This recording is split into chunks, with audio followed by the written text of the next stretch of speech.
Good morning and welcome to the City of Toronto's COVID-19 media briefing for Tuesday, January the 18th, 2022. Joining us today is Toronto Mayor John Tory, Toronto's Medical Officer of Health, Dr. Eileen de Villa, and Toronto Fire Chief and Incident Commander for the COVID-19 response, Matthew Pegg. Mayor Tory? Well, good morning and thank you, Brad. The City of Toronto is continuing the cleanup work from the major winter storm we experienced yesterday. Work is ongoing 24 hours a day until the job is done. 600 road plows, 200 salt trucks, 360 sidewalk plows are out, and people can see the progress being made and check their streets at the plow.to map, plow.to map, which can be found at toronto.ca/plowto. The city has completed multiple rounds of plowing and salting overnight on expressways, major roads, and is starting to tackle local roads. Across the entire road network, the city has completed a combined 11 rounds of plowing on expressways and 14 rounds on major roads. And plowing is continuing on local roads as well. Crews continue to clear the snow from all public sidewalks, bus stops, pedestrian crossovers, bike lanes, and multi-use trails. My latest update from the transportation staff confirmed that every road is being serviced again today. And the goal is to have a second round of plowing done on local roads today. Crews are experiencing challenges due to abandoned or parked cars. All staff and plows are out today and on the job, and we will continue to provide updates as plowing continues. As we announced yesterday, we will be deploying snow removal teams, something we only do in exceptional snow circumstances, starting with major roads once plowing operations have been substantially completed. To help with the snow removal operations, the city did declare a major snowstorm condition. Snow clearing and plowing operations have been continuous, and snow removal will be underway as soon as it can be.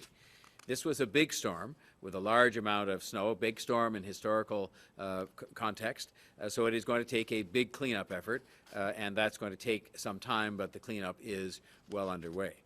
I want to thank residents for their patience, and I want to thank our crews as well, but I want to thank the residents in particular for their patience as this job gets done and all the work that was done by all the people who have been working 24 hours a day.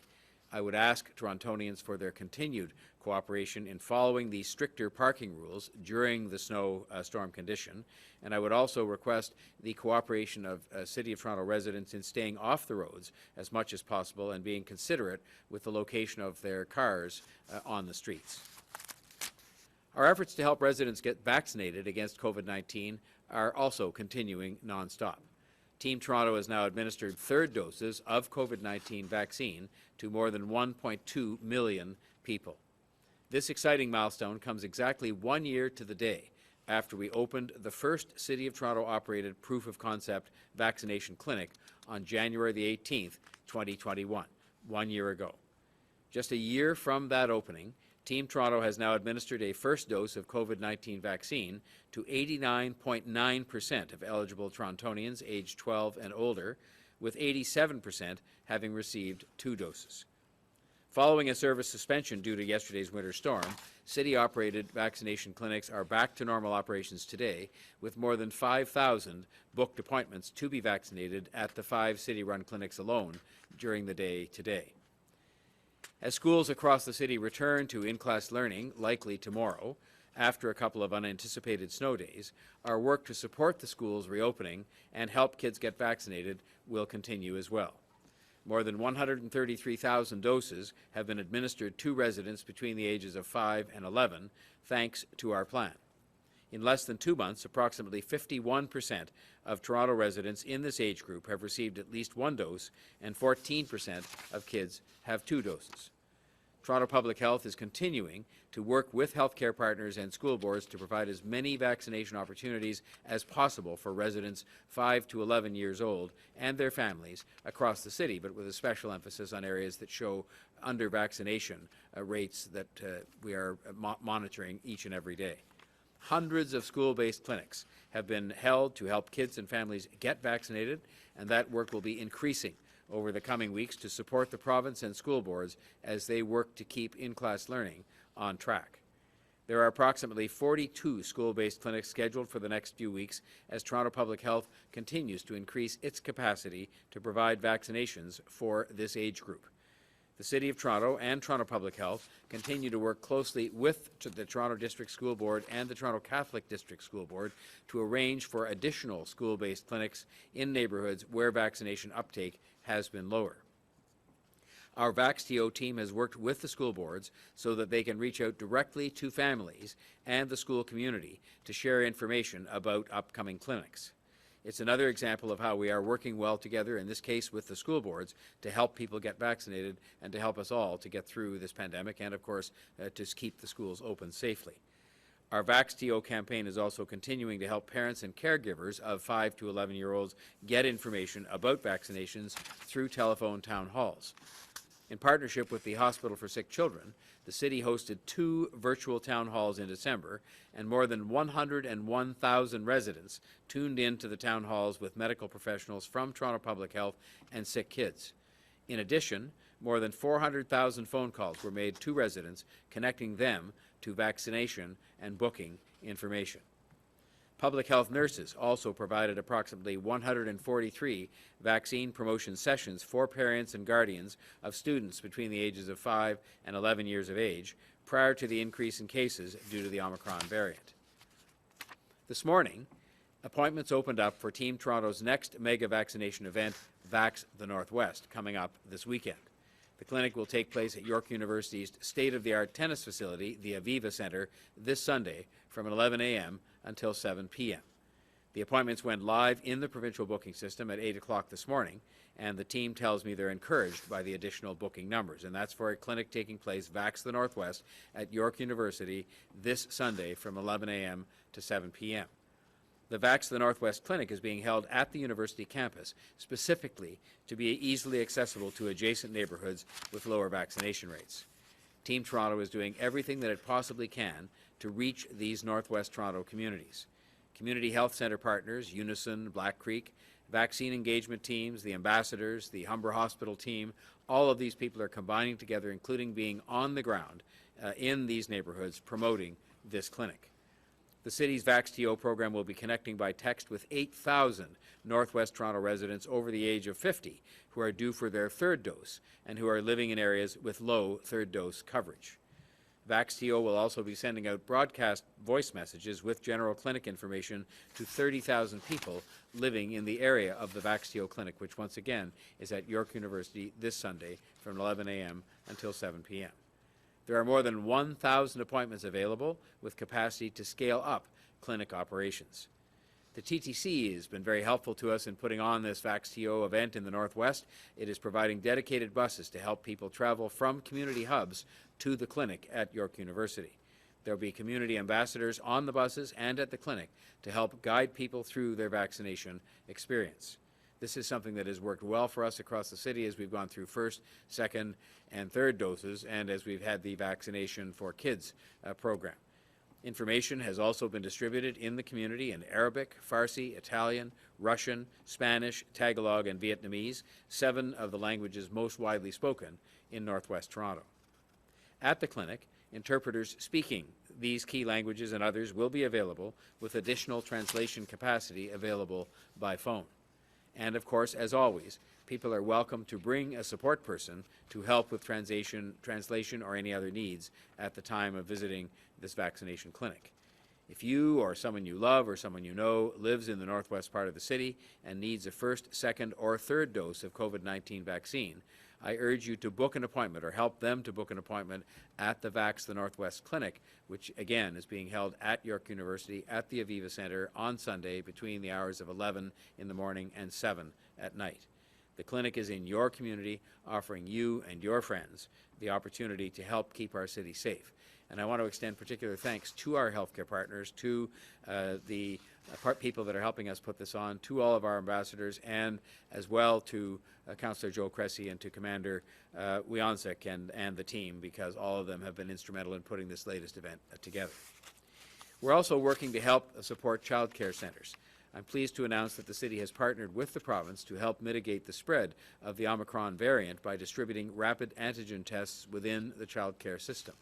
Beginning today, community child care providers will be picking up 2 rapid antigen test kits for each child enrolled in their programs, as well as for each child care worker, as well as for the providers themselves. The use of these tests, in conjunction with the daily screening process that families and workers do every day before attending a child care program, will help to limit the spread of COVID-19 in these community child care centres. The City supports any effort to keep children, their families, and child care workers healthy and to minimize exposure to the COVID-19 virus. I want to thank the province for helping to support our efforts through this wave of the pandemic by providing these testing kits. Now, this seems a long way off from the beginning of my remarks today and from the events of yesterday, but I think it is so important to our forthcoming economic recovery and to getting ourselves back to being stronger than ever that I should mention something else that is very important that is happening today, which is the opening of registration for the CafeTO curb lane patios. This should get people thinking of spring at a time when we desperately need to think about spring and happy occasions like sitting on a CafeTO curb lane patio. Restaurant and bar operators who are interested in expanding their outdoor dining space into the curb lane and onto sidewalks can register and apply for permits online at toronto.ca/CafeTO. Now in its 3rd year, CafeTO is a program that provides hundreds of restaurant and bar operators in Toronto with the opportunity to expand their outdoor dining space through sidewalk cafes and curb lane cafes, infusing vibrancy along Toronto streets and in neighborhoods. As I said earlier on in analyzing the impact of the program, it also changed the look and the feel of the city for the better, as well as serving a vital economic need for some of our restaurateurs. In 2021, CafeTO supported 1,213 restaurants with curb lane cafes, a total of 12 kilometres of new patios across the city. This year, CafeTO operators are eligible for a matching grant of up to $7,500 to cover 50% of the cost of eligible property or site improvements related to curb lane cafe installations, sidewalk cafes, or patios on private property through the CafeTO Property Improvement Program. I'm proud to have championed this pandemic program and to have led City Council in making it a permanent program for the city last fall. It has changed the quality of life in the city for the better and will continue to do so going forward. Again this year, Council has waived all application, transfer, and permit fees to make it as easy as possible for people who have been struggling to get back on their feet and to take advantage of this program. There is a new streamlined and online permit application process, and businesses will only need to apply once for year-round expanded sidewalk cafes. Businesses can submit application documents and complete payment in one convenient online system. Approved CafeTO curb lane locations will be installed in time for the May long weekend, but I will be pushing, as was the case last year, weather permitting, for that work to start even earlier if that's possible. CafeTO also supports restaurant and bar operators to expand outdoor dining opportunities on private property, and this has been particularly relevant to our friends that live outside of the downtown core. The city has enacted temporary bylaws to permit larger outdoor patios than would otherwise be permitted and to ease some other restrictions, recognizing in particular the economic benefits at a time when we're trying to get the city to be recovered as strongly as possible and stronger than ever.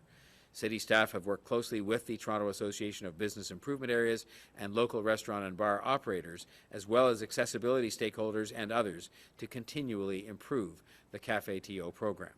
I know this program helps restaurants and bars, and I know that they need that help now more than ever. And so I want to take this opportunity to encourage people to order takeout and delivery from restaurants right now, long before we get the CafeTO up and running for another year. You can help now by continuing to shop local, take out local, eat local, and support these restaurants that are struggling. And I look forward to seeing CafeTO up and running again this spring. In conclusion, I hope that today's update, while it's covered a number of different subjects, has provided a comprehensive update on our ongoing work, yes, first and foremost to help people get vaccinated, especially our kids, our ongoing work to support schools and child care centres to make sure they can remain open safely, our ongoing work to clean up from the major winter storm, and the ongoing work to support our restaurants and prepare for a spring and summer that we hope will be much more vibrant and will be part of that recovery that is going to see us become stronger than ever. We will get through this pandemic. We know that spring always follows winter, which means we will get through cleaning up from and dealing with this storm and with winter generally, and we will come back stronger than ever thanks to all this work. And again, I want to extend my particular thanks to all of the people who served us as a community yesterday, ranging from transit operators to first responders to people operating snowplows to transportation services people. There are many, many, many people that have helped to deal with something that was an event that's not entirely unexpected, but this was an unusually big storm for our city, and I think that we are in the process now of making sure that we can come back stronger than ever from that if we get the work done that I've described to you this morning. On that note, I will ask Dr. Davila to offer her update for today. Thank you, Mayor Tory, and good morning. Today, I want to provide a situational update in relation to COVID-19 and the Omicron variant. With schools poised to return to in-person learning and with new questions about what's next, I want to describe what we know and what we may anticipate in the coming days and weeks ahead. Currently, we continue to see a high level of COVID-19 spread in Toronto. I regret to report that since last week, hospitalizations, ICU admissions, and deaths due to COVID-19 have continued to increase. To those who are ill, I send best wishes for a speedy recovery. And for those who've lost loved ones, I offer my sincere condolences.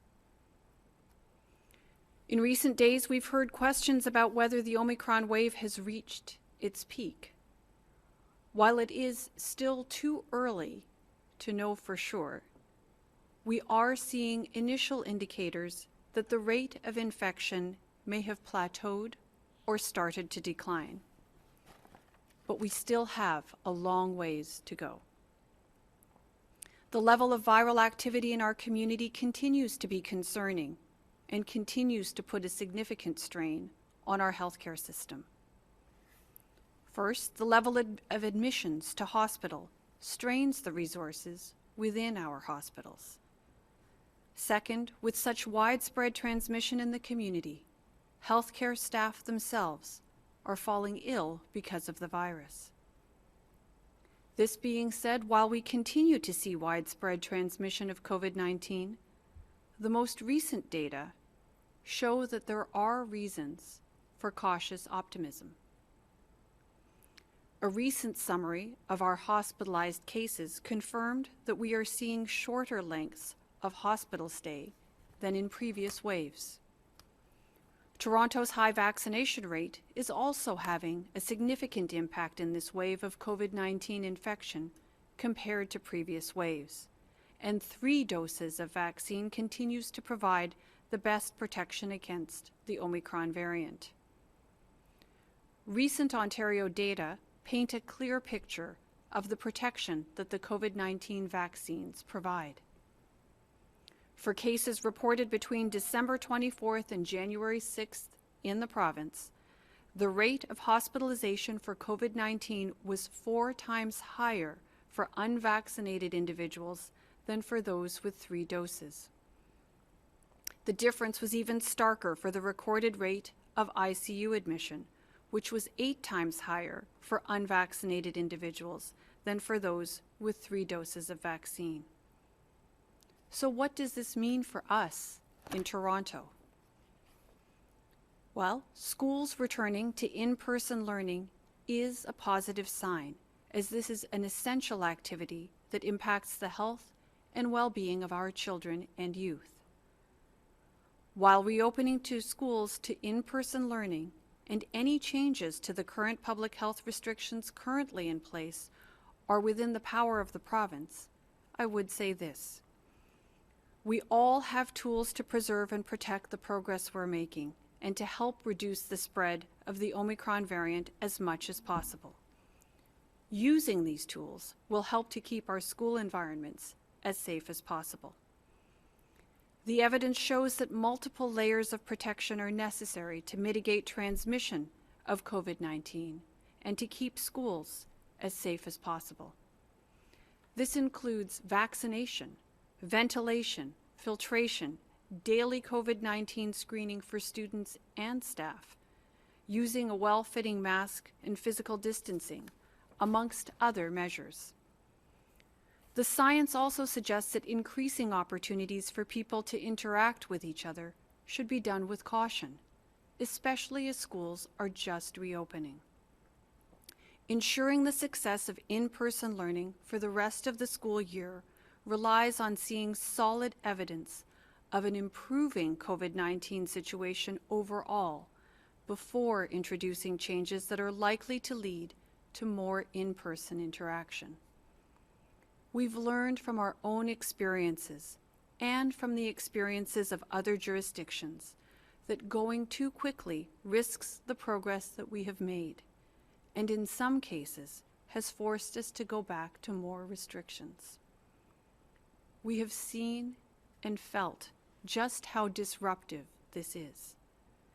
Moving gradually allows time to assess the impact of changes that increase overall community activity and allows us to make informed decisions on next steps to stay in better control and protect the gains that we have made. I can compare this to the role of a physician when changing a patient's medications. If there's a change in a person's health and they are currently taking medications, doctors will slowly and methodically make adjustments and then evaluate the outcome. This is especially true with patients who are taking several different medications. There is a fine balance to maintain, with one change being made at a time, followed by a period of evaluation. A similar approach can be adopted as we think about our road ahead in the context of Omicron and public health measures. We are all looking forward to resuming activities that we have missed, and we need to do so slowly and with caution to protect the gains that we have made. A period of evaluation helps to ensure that the current combination of measures within our current context is effective. And as individuals, we each have a role to play as well.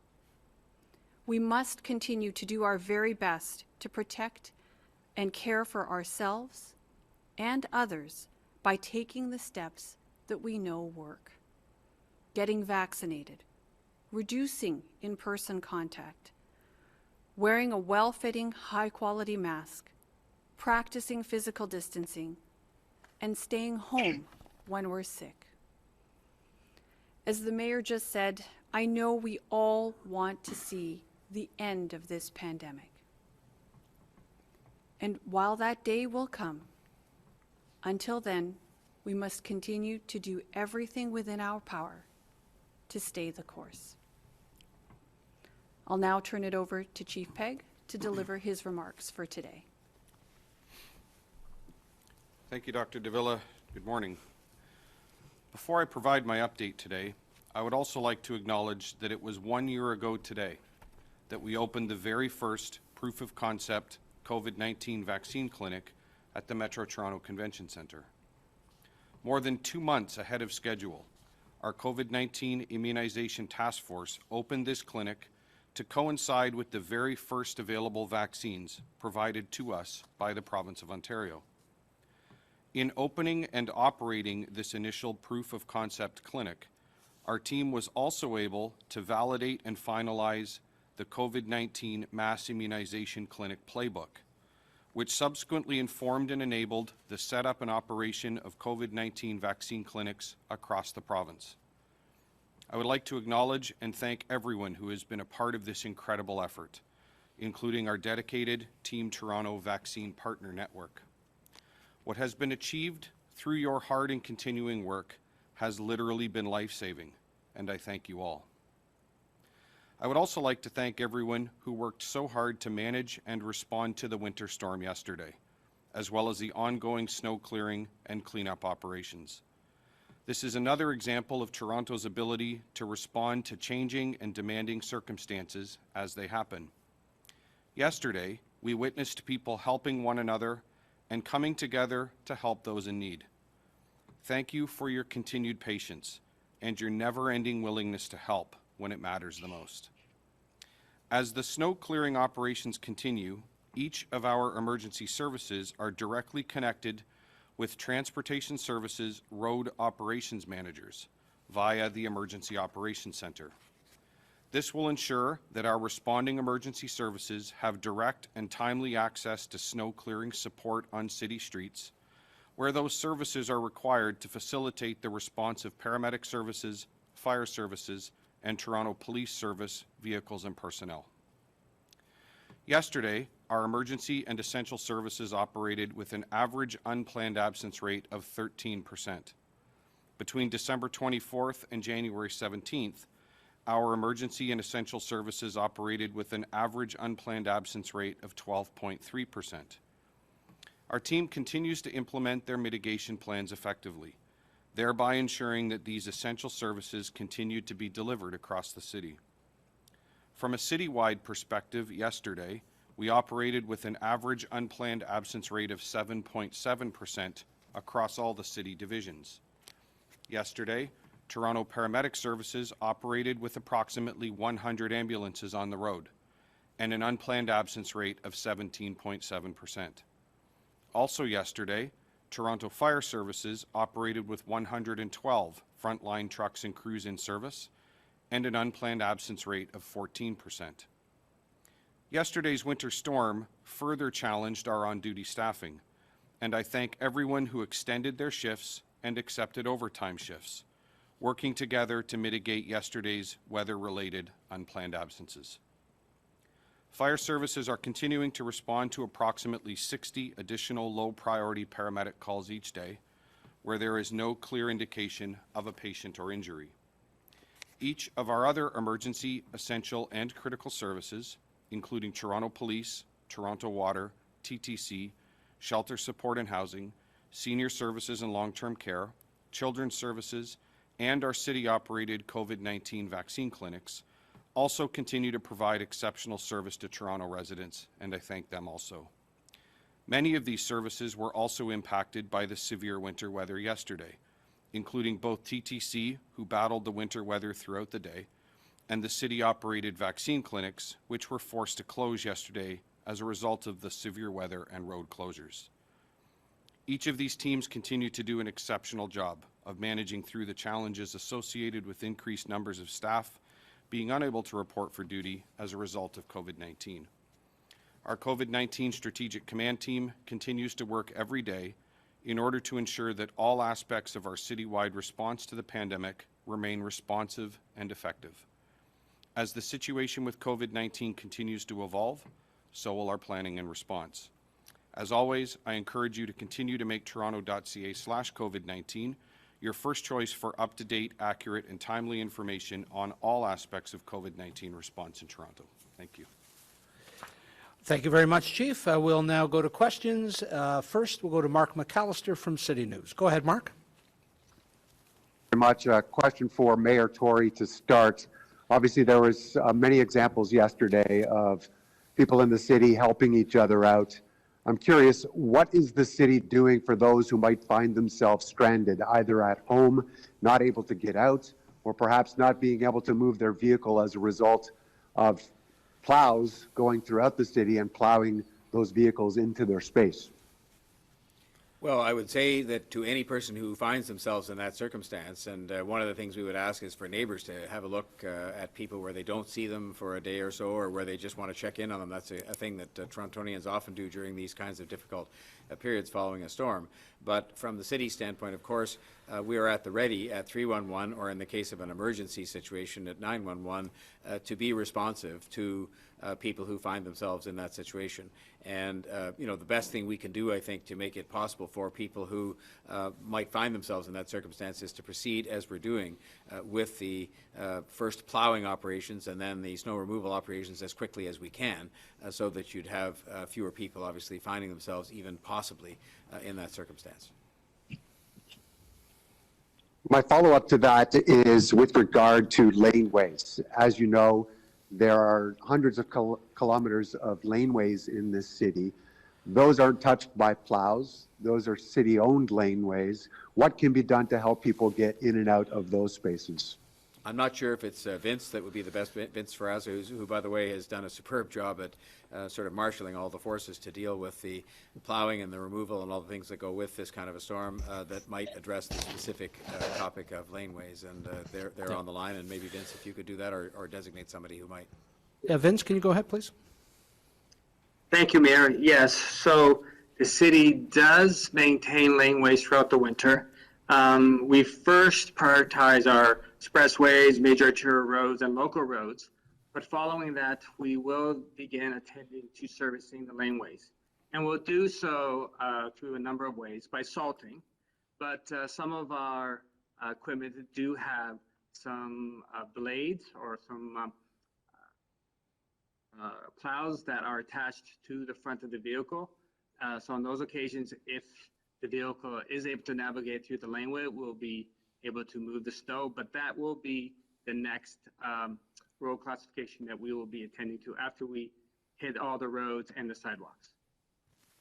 Can I just add, Mark, to something I said in my remarks and to what's implied, I think, by Vince's comments?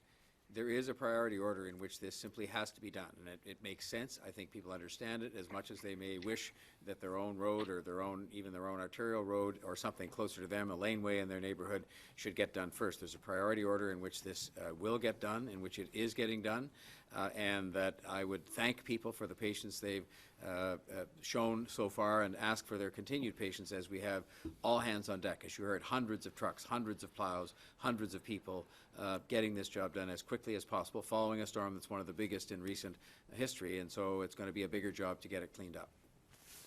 All right, thank you. We'll go next to David Ryder from the Toronto Star. Dave, go ahead, please. Hi, everybody. First question for whoever can answer it, and this is the first winter where a lot of people who live in the central part of the city are supposed to have their sidewalks cleared by city plows, as suburban residents have had for decades.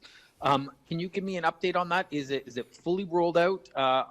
Yesterday I saw lots of people out in the downtown area shoveling their own sidewalks with no plows in sight. Where are we at on that?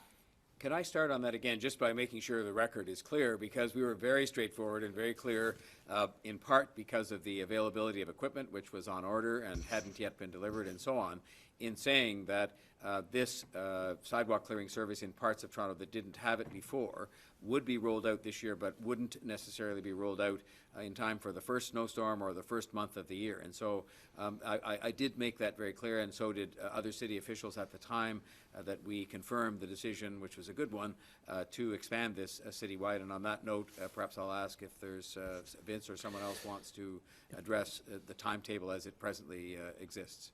Vince, please. Thank you. So thank you, Mayor. Yes, so in December, we did receive our first order of machines.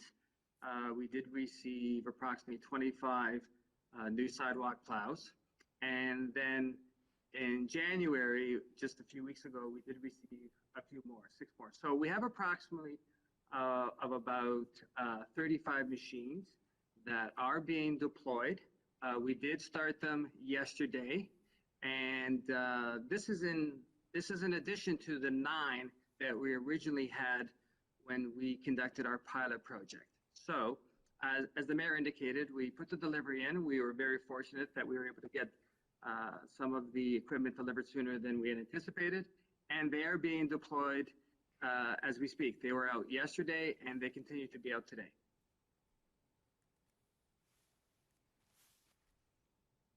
Okay.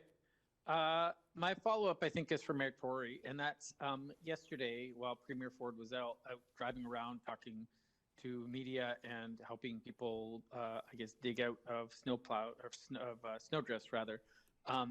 At Public Health, there was a fairly plaintive plea from Mr. Tanner, who I think is on the line now, talking about people overdosing in isolation hotels, and that the city desperately needs help from federal but especially provincial partners in money to help have more medical personnel, more supervision in those sites. Mayor Tory, have you had any updates from Premier Ford? Is there any chance that we're going to see more help for that?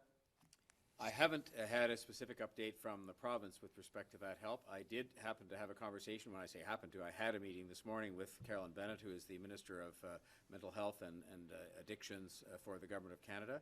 And I'm certainly encouraged both by the fact that there was a commitment made during the recent election campaign to provide substantial additional resources in this area, and that I believe they're going to follow through with that in fairly short order, because I sense from my conversations with them there is a real recognition of the fact that this is a crisis. It was a crisis before now, in the sense that anytime you lose 500 people plus in the City of Toronto alone in the past year, that is indicative of something that requires more of our resources. But I have said repeatedly, and I've talked about this, as you know, and expressed grave concern about it directly to the Prime Minister, but also to the public. But I've said at the same time, this is part of the healthcare system. This is part of caring for people who have an illness or something that is affecting their lives in terms of a substance use issue. It is not a moral issue. It is not a legal issue. These are our fellow Torontonians who have these issues, and their families share those issues with them. And I think it is time for those additional resources to be deployed on an urgent basis. And as I say, I am encouraged by what I hear from the Government of Canada. I haven't had any recent indication of additional help forthcoming from the province, even though there is an agreement in place between those two governments to provide some additional funding, some of which has been supplied, but not in the quantity that's needed to deal with the magnitude of this problem. Thank you. We'll go next to Francine Copen from the Toronto Star. Francine? Yes, good morning. My question is for Vince. I'm wondering what the absence rate is in the transportation department, in the department that would be handling most of the snow clearing, and whether that's had an impact at all in the city's ability to clean up after this snowstorm. Vince, please. So the absence rate has not adversely affected our winter operations. Winter operations is an essential service, and our staff are dedicated and committed to providing that service. In addition, we have been working with our contractors throughout the year in putting together safety measures and protocols to prevent the spread or the outbreak of the Omicron variant. So I'm very happy to say that, in fact, the COVID situation has not in any way adversely affected the attendance of our staff for winter operations. Thank you. And at this point, how far percentage-wise are we into the snow cleanup effort? Has the majority of it been done? Are we halfway through? Are we almost at the end of it? How much longer do you need to sort of make sure that everything's cleared away? I don't know if I want to give an exact percentage. We will be operating throughout to the entire week. So today we are continuing with our plowing operations, and that will likely continue tomorrow. As a result of the declaration of a major snow event, we will also be executing snow removal and cleanup, and that will likely take us throughout to the end of the week. So we're still in the early stages, but we will be continuing throughout the week. Thank you, Vince. We'll go next to Ben Spur, also from the Toronto Star. Ben, go ahead, please. Hi there. This is, I think, a question for someone in the transportation department, but also I would be interested to get the mayor's thought on this. Admittedly, a more lighthearted question here, but I think one that's on the mind of many residents this morning.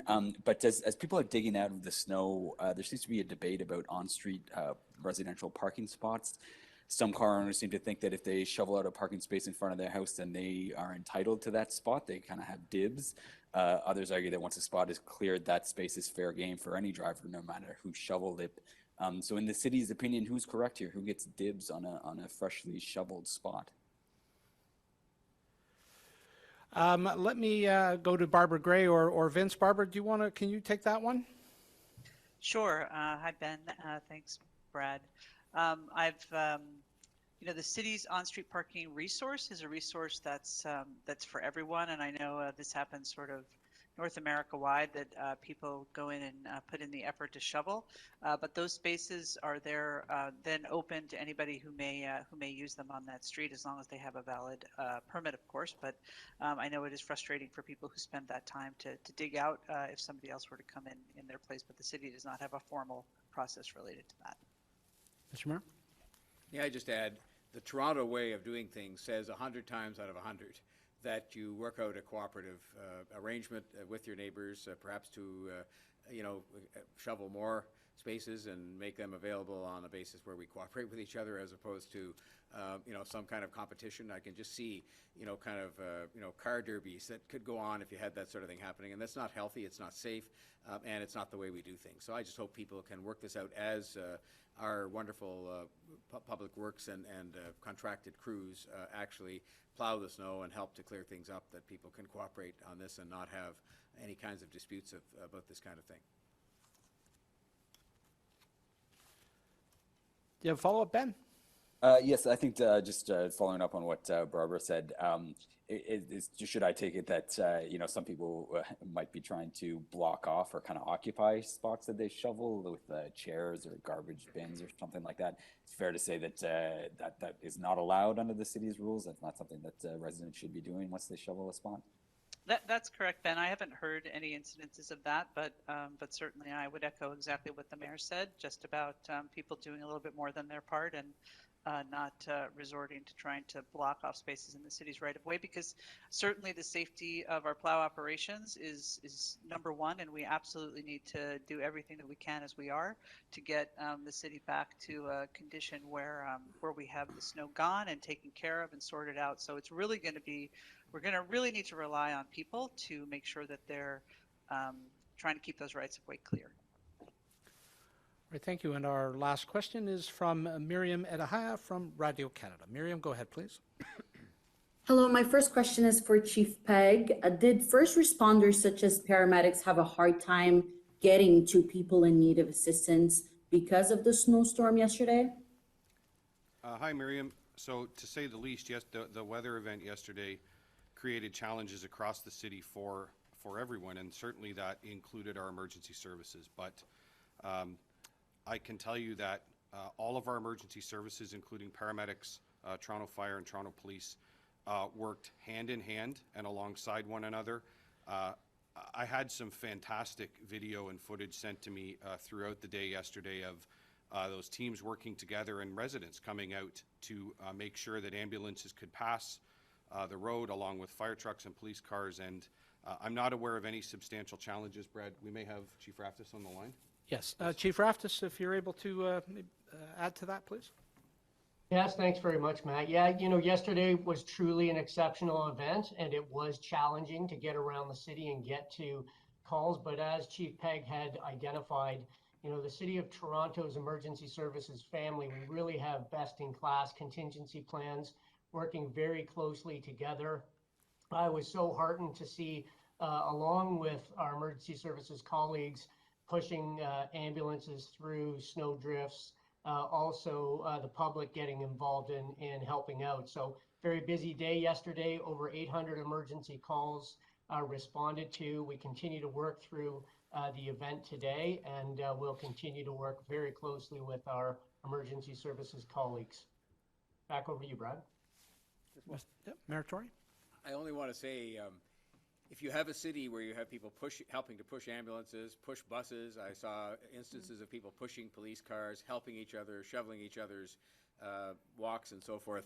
Surely this couldn't be the same city where anybody would consider shoveling themselves a parking spot and blocking it off and causing some kind of a confrontation in their neighborhood. So I think it just really underlines that the spirit of how people approached this yesterday, and I'm sure again today, goes against that sort of thing, and I'm sure it won't happen across the city.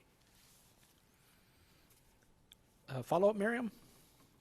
Yes, if I may, Mayor Tory, how long before, the streets are clear and things get back to normal in the city, including transportation services? Can you just give us the big picture here? Well, I'll see if Vince wants to add to this, but I think we're always very careful, not to put a precise timetable on it, because obviously there's a lot of work to be done, and there's every resource possible, hundreds of snowplows, hundreds of trucks being applied to this. But as has been pointed out, you have to do the plowing first and then begin the snow removal, and it is something that is going to take time. This is a storm that ranks among the biggest in recent history in the city, and so it's going to take, I think anybody who's tried to shovel their own walk will understand the magnitude of this relative to normal circumstances. And so the answer is as quickly as possible. That is what I know every part of this team, led by Vince Ferrazza and his group, and by Barbara Gray, that's exactly what they're trying to achieve, and I know that's what they will do, is get this done as soon as possible so that the city life can get back to normal and people can be safe. Most importantly, safe from everything involved with winter. Vince, maybe you could just lay out the next 72 hours just at a high level for us, please. Certainly. So as the mayor indicated, we are continuing with our plowing operations, and that will continue straight until tomorrow, Wednesday. Following that, it's a cleanup effort that will involve the actual removing of snow, where snow is actually collected and transported off of the road allowance. And that will take a few days in of itself. So as the mayor said, it's going to take some time. We're moving as quickly as possible, but over the next 2 to 3 days, we're looking at continuing plowing and removal and cleanup. All right. Thank you, Vince. Thank you, staff on the call. Thank you, Mayor Tory, Dr. Davila, Chief Pegg, and thank you all for joining us. That concludes today's briefing. Please stay well.